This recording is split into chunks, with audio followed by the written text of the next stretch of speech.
ವಯನಾಡಲ್ಲಿ ಸಂಭವಿಸಿದಂತ ದುರಂತದ ಬೆನ್ನಿಗೆ ಸದ್ಯ ಅಲ್ಲಿ ಶೋಧ ಕಾರ್ಯಾಚರಣೆ ನಡೀತಾನೆ ಇದೆ. 3 ಮೃತಪಟ್ಟಿದ್ದಾರೆ, 5 ನಾಪತ್ತೆಯಾಗಿದ್ದಾರೆ. ಸದ್ಯ ಶೋಧ ಕಾರ್ಯ ಮುಂದುವರಿತಾನೆ ಇದೆ. ಕೆಸರು ಮಿಶ್ರಿತ ಮಣ್ಣಿನಲ್ಲಿ 5 ಹುದುಗಿ ಹೋಗಿರುವಂತ ಅನುಮಾನ ಇದೆ.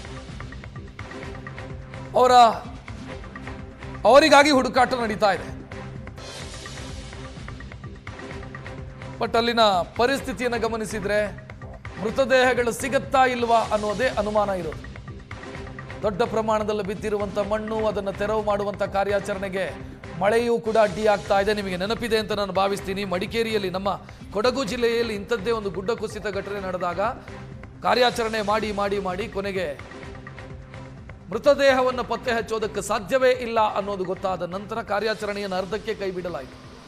ಸೊ ಇಲ್ಲೂ ಕೂಡ ಅಂಥದ್ದೇ ಸ್ಥಿತಿ ಆಗತ್ತಾ ಅನ್ನುವಂಥ ಪರಿಸ್ಥಿತಿ ಕಾಣ್ತಾ ಇದೆ. ಯಾಕಂತಂದರೆ ಈ ಕಾರ್ಯಾಚರಣೆ ಏನು ನಡೀತಾ ಇದೆ ಇದರಲ್ಲಿ ಮೃತದೇಹಗಳನ್ನು ಪತ್ತೆ ಹಚ್ಚಬಹುದು, ನಾಪತ್ತೆಯಾದವರನ್ನು ಶೋಧ ಮಾಡಬಹುದು ಅನ್ನುವಂಥ ವಿಶ್ವಾಸ ಈ ಕ್ಷಣಕ್ಕೆ ಕಾಣ್ತಾ ಇಲ್ಲ.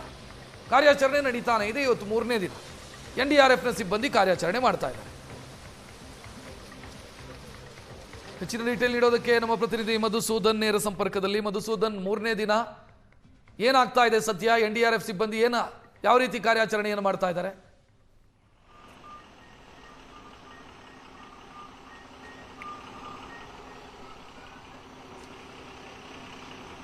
ಮಧುಸೂದನ್, ನನ್ನ ಧ್ವನಿ ಕೇಳ್ತಾ ಇದೆಯಾ?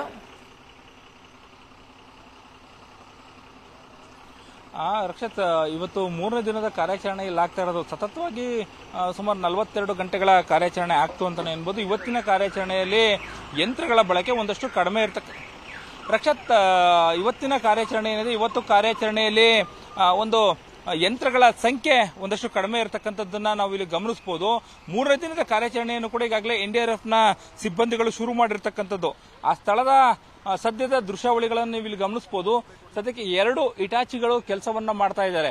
ಅಂದ್ರೆ ಟನಲ್ ನಿಂದ ಬಿದ್ದಂತ ಮಣ್ಣೇನಿತ್ತು ಅದನ್ನ ಸಂಪೂರ್ಣವಾಗಿ ಒಂದು ಬಾರಿ ಸೋಸುವಂತ ಕೆಲಸ ಆಗಿದೆ. ಈಗ ಒಳೆ ಅಂಚಿನಲ್ಲಿದ್ದಂತ ಮಣ್ಣೇನಿದೆ ಅಂದ್ರೆ ನೀವು ಇಲ್ಲಿ ಗಮನಿಸಬಹುದು, ಇಟಾಚಿ ಒಂದು ಟಿಪ್ಪರ್ಗೆ ಮಣ್ಣನ್ನ ತುಂಬ್ತಾ ಇದೆ. ಅಂದ್ರೆ ಏನು ಬೆಟ್ಟದಿಂದ ಜಾರಿ ಬಂದಿದ್ದಂತ ಮಣ್ಣೇನಿತ್ತು ಅದನ್ನ ಸ್ಥಳದಿಂದ ಸುಮಾರು 4-5 ಕಿಲೋಮೀಟರ್ ದೂರಕ್ಕೆ ಸಾಗಿಸುವಂತ ಕೆಲಸವನ್ನ ಇವತ್ತು ಮಾಡ್ತಾ ಇರತಕ್ಕಂಥದ್ದು. ಯಾಕಂದ್ರೆ ಬೆಟ್ಟ ಕುಸಿಯುವಂತ ಸಂದರ್ಭದಲ್ಲಿ CCTVಯ ದೃಶ್ಯಾವಳಿಗಳನ್ನ ಗಮನಿಸಬಹುದು. ಈಗ ಆ ಒಂದು ಟಿಪ್ಪರ್ ಲಾರಿ ನಿಂತಿರ್ತಕ್ಕಂಥ ಸ್ಥಳ ಏನಿದೆ ಅಲ್ಲೇ ಕೂಡ ಹೆಚ್ಚು ಜನರು ಸಿಕ್ಕಾಕೊಳ್ಳುವಂಥದ್ದು ಮಣ್ಣಿನ ಅಡಿಯಲ್ಲಿ.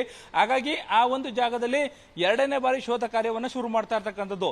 2 ದಿನಗಳಿಂದಲೂ ಕೂಡ ಆ ಒಂದು ಸ್ಥಳದಲ್ಲಿ ಇದ್ದಂತ ಮಣ್ಣನ್ನ ಸ್ವಲ್ಪವೇ ತೆರವು ಮಾಡಿ ರಸ್ತೆಯನ್ನ ಓಡಾಟಕ್ಕೆ ಅನುವು ಮಾಡಿಕೊಂಡಿದ್ರು.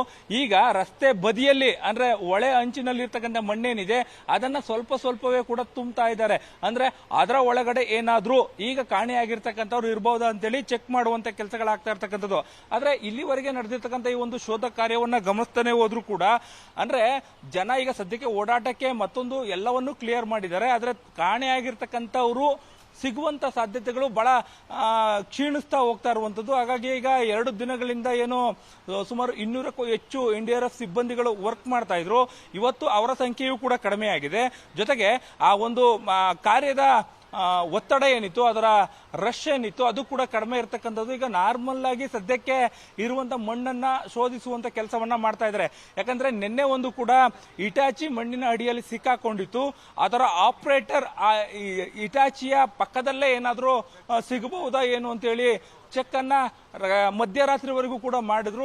ಅಲ್ಲೂ ಕೂಡ ಯಾವುದೇ ರೀತಿಯಾದಂತಹ ಸುಳಿವು ಸಿಗಲಿಲ್ಲ. ಅದ್ರ ಜೊತೆಗೆ ಈ ಜನರ ಜೊತೆಗೆ ಸ್ನೈಪರ್ ಡಾಗ್ ಗಳನ್ನ ಬಳಸಿದ್ರು. ಅವರು 4 ಕಡೆಯಲ್ಲಿ ಸ್ಪಾಟ್ ಮಾಡಲಾಗಿತ್ತು. ಅಂದ್ರೆ ಈಗ ಮಿಸ್ ಆಗಿರ್ತಕ್ಕಂಥ 5 ಜನರು ಏನಿದ್ದಾರೆ ಆ ಒಂದು 4 ಸ್ಥಳದಲ್ಲಿ ಅವರ ಸುಳಿವು ಸಿಗಬಹುದು ಅಂತೇಳಿ ಅದರ ಆಧಾರದ ಮೇಲೂ ಕೂಡ ಇಟಾಚಿಗಳನ್ನ ಬಳಸಿ ಮಣ್ಣನ್ನ ತೆರವು ಮಾಡಿದ್ದಾರೆ. ಆದ್ರೆ ಅಲ್ಲೆಲ್ಲೂ ಕೂಡ ಸಿಕ್ಕಿಲ್ದೇ ಇರತಕ್ಕಂಥದ್ದು.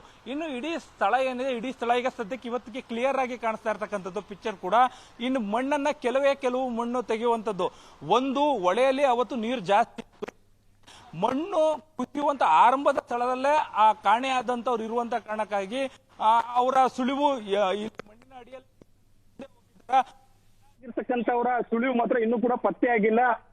ಕಾರ್ಯಾಚರಣೆ ಮಣ್ಣಿನ ಗುಡ್ಡ ಕುಸಿತದಲ್ಲಿ ಮಣ್ಣಿನ ಸೆಳೆತಕ್ಕೆ ಸಿಕ್ಕಂತಹ ಬಸ್ಗಳೇನಿದ್ವು, ವಾಹನ ಏನಿದ್ವು ಅವುಗಳನ್ನ ನದಿಯಿಂದ ತೆರವು ಮಾಡಿದ್ದಾರೆ. ಸದ್ಯಕ್ಕಂತೂ ಕಾರ್ಯಾಚರಣೆ ಮುಂದುವರೆದಿದೆ. ಆದ್ರೆ ಈಗ ಕಾಣೆಯಾಗಿರ್ತಕ್ಕಂಥವರ ಸುಳಿವು ಮಾತ್ರ ಇನ್ನೂ ಕೂಡ ಪತ್ತೆಯಾಗಿಲ್ಲ. ಕಾರ್ಯಾಚರಣೆಯಲ್ಲ ಸಿಬ್ಬಂದಿಗಳ ಕಡಿತ ಕೂಡ ಆಗಿರ್ತಕ್ಕಂಥದ್ದು. ವಾಹನಗಳನ್ನು ಕಡಿಮೆ ಮಾಡಿಕೊಂಡು ಒಂದು ಸಣ್ಣ ಪ್ರಮಾಣದಲ್ಲಿ ಹುಡುಕಾಟ ಮಾಡುವಂತ ಕೆಲಸವನ್ನ ಮಾಡ್ತಾ ಇದ್ರೆ ಬಹುಶಃ ಇದನ್ನ ಗಮನಿಸ್ತಾ ಹೋದ್ರೆ ಕಾಲ ಮುಂದುವರಿತಾ ಅವರು ಸಿಗುವಂತ ಸಾಧ್ಯತೆಗಳು, ಅವರ ಸುಳಿವು ಸಿಗುವಂತ ಸಾಧ್ಯತೆಗಳು ಕಡಿಮೆ ಅಂತಾನೆ ಹೇಳ್ಬೋದಾಗತ್ತೆ. ರಕ್ಷತ್, ಥ್ಯಾಂಕ್ ಯು ಮಧುಸೂದನ್ ಮಾಹಿತಿಗೆ.